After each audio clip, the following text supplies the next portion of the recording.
Sound check, mic test.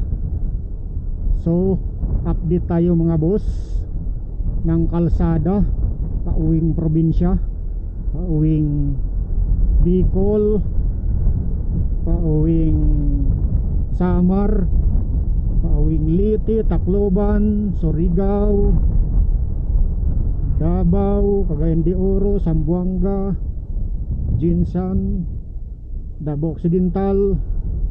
So mag-update tayo mga boss ng kalsada papuntang Quezon Province. So dito tayo mga boss sa Tagaytay, yung palusong dito sa may Ligaya Drive or tinatawag nilang Sungay. So ito na entrada mga boss ng Sungay or Ligaya Drive.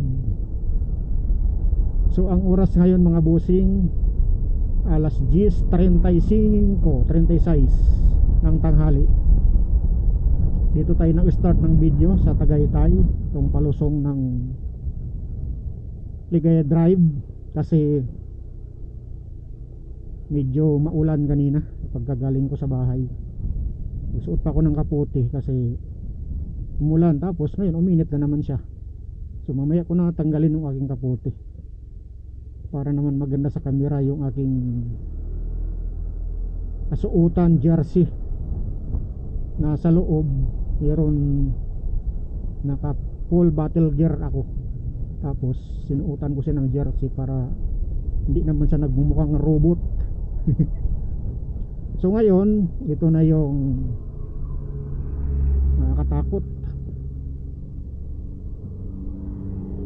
sobrang tarik dito kailangan ang preno mo dito intak na intak ang preno mo dito sa may Ligaya Drive. Mabuti uminit na, natuyo ng kalsada. So walang usok ngayon ang Taal Volcano, wala siyang usok ngayon. So let's go tayo. Ang vlog natin ngayon, hindi ko alam kung dito ako mag-start ng video o kaya doon ako mag-start sa may Alaminos.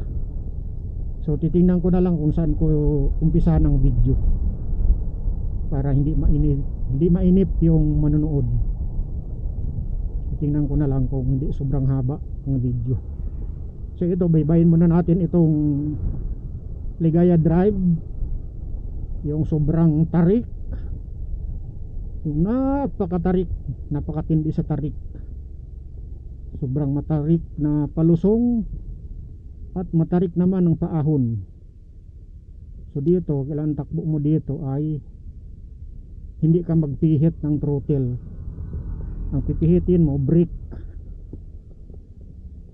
tapos ang pag brake mo dito hindi yung nakababad, yung parang mouse ng computer, tak tak tak tak ganun,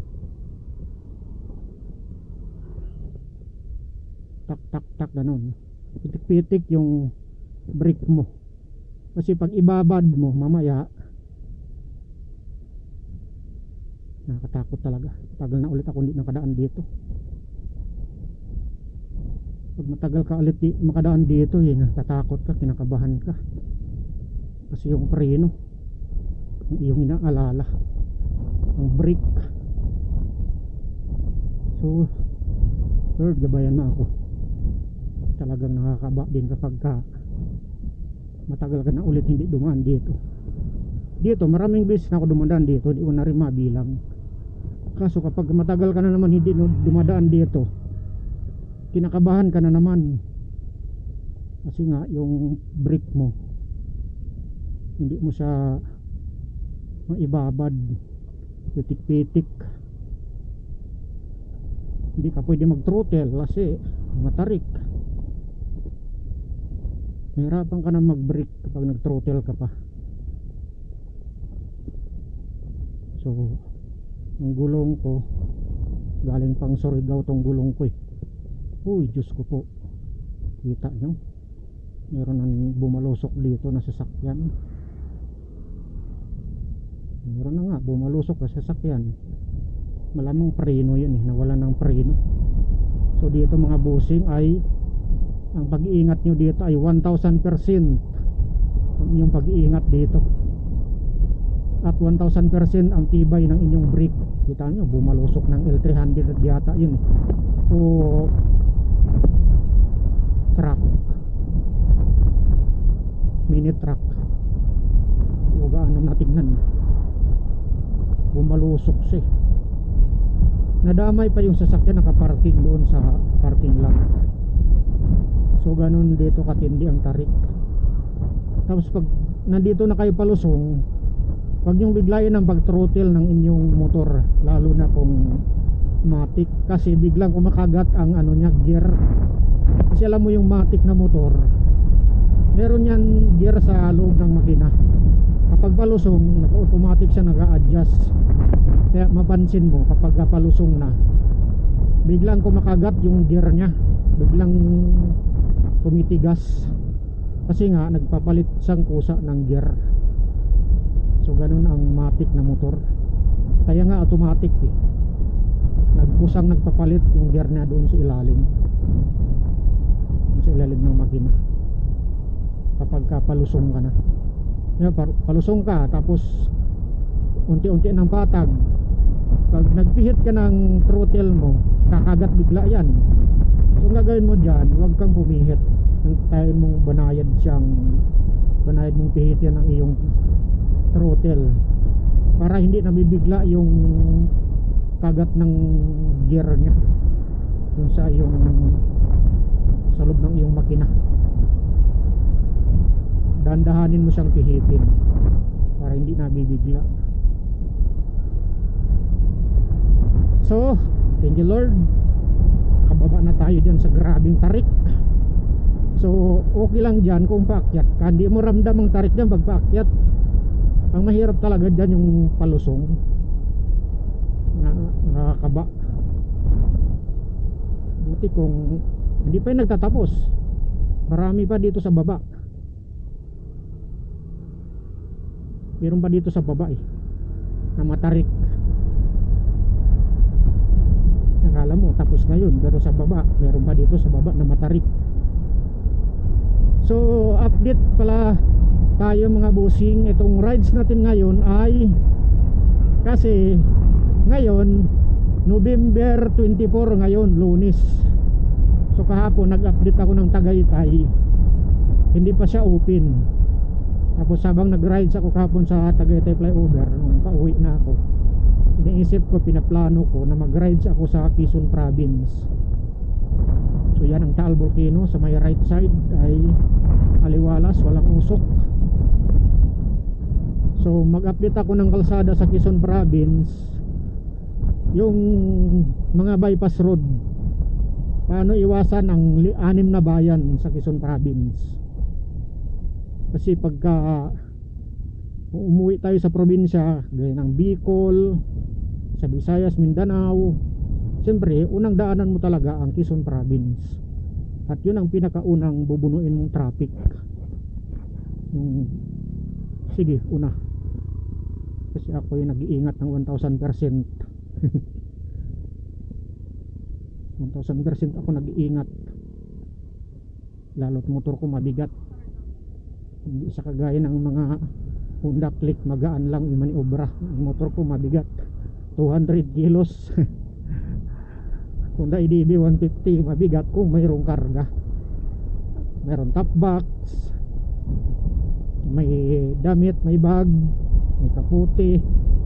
Pero kaputi sinuot ko ay nakakaputi din yun, hindi pa niya hinubad. Ako din, hindi ko pa hinubad yung kaputi ko So nawawala tuloy tayo sa ating main topic. Yung rides natin ngayon, nakala ko naging damo na ito, yung spot dito, view ng Taal Volcano. Yan Taal Volcano, maliwalas ngayon, walang usok. Yan napakagandang spot dito banda. Kitang-kita mo dito ang Taal Volcano.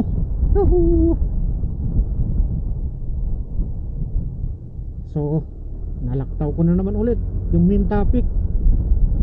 Itong rides natin ngayon mga busing ay pupunta tayo ng Quezon Province para mag-update ng mga bypass road, kung paano iwasan ang ganda na view si Taal Volcano, Taal Lake. Naputol ko naman yung topic. Nagandahan sa view ng Taal Volcano, Taal Lake. So ang main vlog natin ngayon mga busing, mga madam, ay mag-update ng mga bypass road sa Quezon Province. Yung ayaw mong daanan ng mga bayan sa Quezon Province kasi nga maipit ka sa traffic. So paano bang iwasan?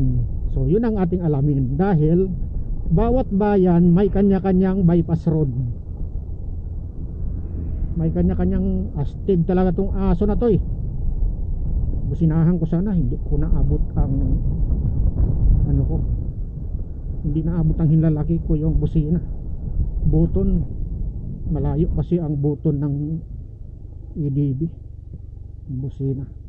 Kagaya ng lumang motor ko. Mas ilalim ng hinlalaki ng daliri yung busina niya. Yung pindutan. Ito nasa ano, halos ibabaw. Sa gitna siya ng ipahalang mo yung hinlalaki para abot.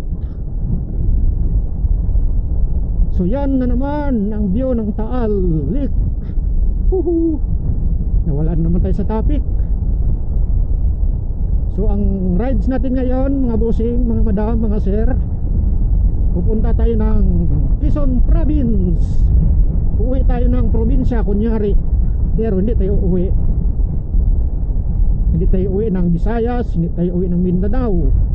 Bali, piniprepare natin para just in case na may pera ay uwi tayo. Madali lang umuwi, anytime. Pera lang kailangan, pera lang kulang. So habang wala pa tayong budget, himalay mo, bigla tayo ng ka-budget. Kasi ngayon I think uwian na ngayon, nangangamoy uwian na naman ang mga taga Davao, taga Bicol, taga Samar, Surigao, Zamboanga, Cagayan de Oro, Jinsan. Galing sila Maynila, nangangamoy uwi na naman, magpapasko na naman. Doon sila magpasko sa probinsya, doon sila mag New Year. So ngayong araw ay November 24. So ano na ngayon, pang last week na ngayon ng November. Next week December 1 na, first week na ng December next week. Panghuling ano na to ngayon, panghuling weeks na ng November at magdi-December na. So kaya ngayon marami na nagpe-prepare sa biyahe o yung probinsya. So ngayon uso na naman ngayon ng mga vlogger, nag-update ng mga kalsada sa pauwing probinsya. Yung mga kalsada ng mga alternatibong daanan na paano maiwasan ang mga traffic. So ang aking concern ngayon dito muna sa entrada.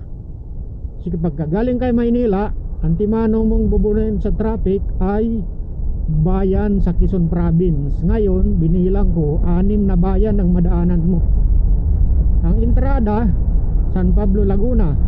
Alam mo naman, pag nadating ka sa bayan ng San Pablo, Laguna, kahit unti-unti ka ng mga traffic dyan. Tapos sumunod naman yan, bayan naman ng Chaong, Quezon. Traffic na naman pag nadaan ka sa Chaong, Quezon. Tapos pangatlo, yun naman bayan ng Candelaria. Matatraffic ka na naman, bayan ng Candelaria. Tapos sunod naman ay bayan ng Sariaya. Matatraffic ka na naman kasi dadaan ka naman sa bayan ng Sariaya. At sumunod naman ay bayan ng Lucena. Matatraffic ka na naman kasi daming bayan, Lucena na naman. Tapos pang last ay bayan ng Pagbilao, Quezon. So binilang ko yan ay 6 na bayan ang kailangan mong bubunuin na traffic. So ngayon hindi tayo dumaan dyan sa 6 na bayan na yan. Hindi tayo dumaan sa pinakasentro, yung parang ganito oh. Ito sentro to ng Tanawan, Batangas. So hindi natin daanan ganito kasi meron part na sobrang traffic. Hindi natin magtanggal ng kapote kasi sa unahan madilim, maulap, baka may ulan sa unahan, magsusuot na naman tayo ng kapote. So ang gagawin natin mga boss, ay dumaan tayo sa mga bypass road, dahil yung 6 na bayan na yan meron siyang kanya-kanyang bypass road na hindi mo na kailangan daanan yung mga matraffic na bayan, kasi meron alternatibong daanan, mga bypass road mga busing. So yun ang ating daanan, itong vlog natin ngayon. So hindi ako mag-pin ng Google Map, hindi ko siya i-pin kasi baka magkaligaw-ligaw ako kung i-pin ko siya. So ang gagawin ko, isusum in ko na lang sa mapa, kasi makikita naman yung blue, yung kulay blue, yun tayo. Makikita mo dyan sa mapa na merong kulay blue, ikaw yun. Tapos titingnan mo yung bakas ng kalsada, kung meron bang mga ginagawang kalsada bago ka dumating sa bayan, kung anong bayan yon. Bago ka dumating sa bayan na yon, tingnan ko muna sa Google Map kung meron bang alternatibong daanan kagaya ng mga bypass road para hindi matraffic. So yun ang ating pupuntahan ngayon. So siguro stop ko muna ang video para hindi masyadong mahaba. Mamaya ko na idugtong ang video pag doon na ako sa may Alaminos. So Insta360, stop recording. Stop recording. Ayaw mag-stop, bingi siguro to ah. Baka hindi naman gumana ang aking mic. Stop recording. Nako, palyado sigurong mic ko. Stop recording. Sinit up ko na kanina to ang voice command niya eh. Ayaw. Siguro hindi na makaintindi tong Insta360 ko. Tagal, nung nakaraang araw tinagalog ko, di naman siya nakaintindi. Palagi ito sa mic, yung pag-receive ng mic ay may tupak na. So manumanuhin na lang natin stop para matipid ang ating memory card.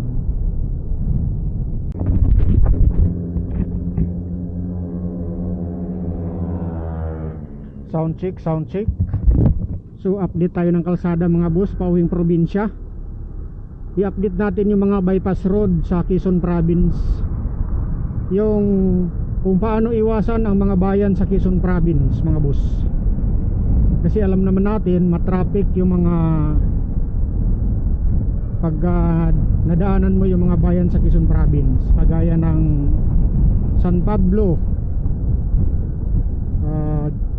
Chaong Quezon, Candelaria, Sariaya, Lucena, and San Pablo,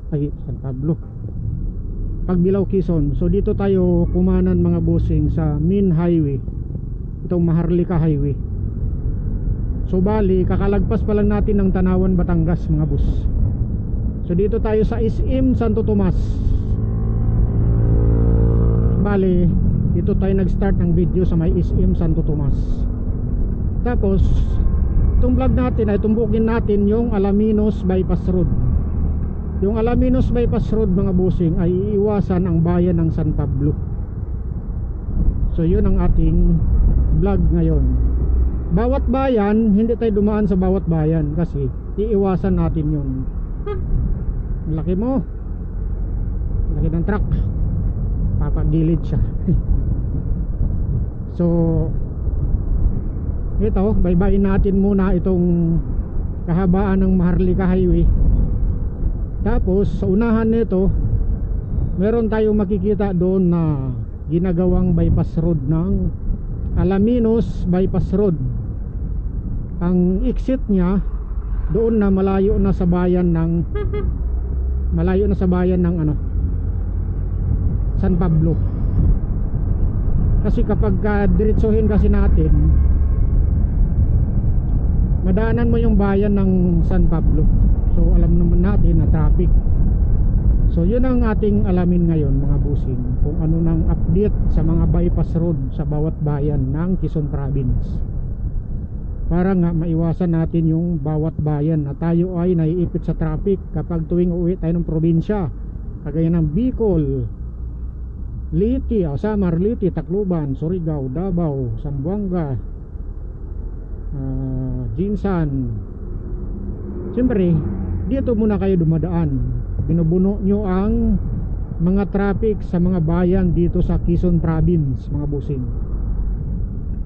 So tamang tama itong update natin ng kalsada mga busing, kasi ito pinakalitis ito dahil magdi-December na, pinakahuling linggo na ngayon ng November mga busing, at ting bakasyon na. So marami na naman ang magsiuwian sa probinsya, ting bakasyon, Pasko, bagong taon. So ngayong araw ay Lunes, rush hour ngayon, Lunes, November 24, 2025 mga busing. So dito tayo mga busing sa may Santo Tomas, Batangas. So medyo i-cut natin ang video ngayon at doon na tayo mag-record ulit sa may entrada ng bypass road ng Alaminos. Tingnan natin kung madaanan ba, kasi meron doon vlogger na sikat din na vlogger nag-vlog doon na sinarado ulit kasi mayroong ginagawa, at sabi bubuksan na naman ulit sa December.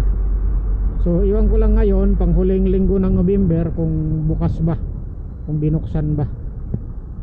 Kung binuksan, mamaya madaanan natin, kasi nga kapag dumaan kayo dyan sa bypass road na yun ay hindi na kailangan daanan mo yung traffic sa bayan ng San Pablo, Laguna. Tapos pag dating na naman natin sa Chaong, Quezon, meron na naman bayan dyan na kailangan natin bubunuin yung traffic nya sa bayan ng Chaong. So meron na naman doon bypass road na ating iiwasan. Paano natin iwasan yung mga bypass road na paano natin iwasan yung mga traffic sa bayan? So dadaan tayo sa mga bypass road. So yun ang ating aalamin ngayon, kung ano ang mga status. Kasi gaya nito, oras hour ngayon, ang oras ngayon ay 11:35 ng tanghali. Tanghali na ako nakaalis kasi medyo napuyat ako kagabi. Nag research ako sa mapa, inaral ko yung mapa, kaya nakabisado ko na yung aking possible na daanan ngayon, kung kaya sa oras, kasi half day na eh. So malapit lang naman aking area, kaya okay lang tinanghali na ako. Maiksi lang naman ang galing Tagaytay papuntang Pagbilao, Quezon, kung walang traffic. Kaya ngayon naipit na tayo sa traffic. So pagka ganitong oras pala mga busing, tanghali, ay lalong tumitindi ang traffic ito banda sa Santo Tomas, Batangas. So kapag uwi kayong probinsya, so isa ito sa mga madadaanan ninyo, ang bayan ng Tanawan, Batangas, Santo Tomas. Kaya tayo dito dumaan sa may Santo Tomas kasi puntahan natin ang bypass road ng Alaminos para maiwasan mo ang bayan ng San Pablo, Laguna. So mamaya i-zoom in ko sa mapa para makita kong mabuti yung aking direksyon, tama ba itong aking dinaanan. So stop muna tayo ng record at mamaya ulit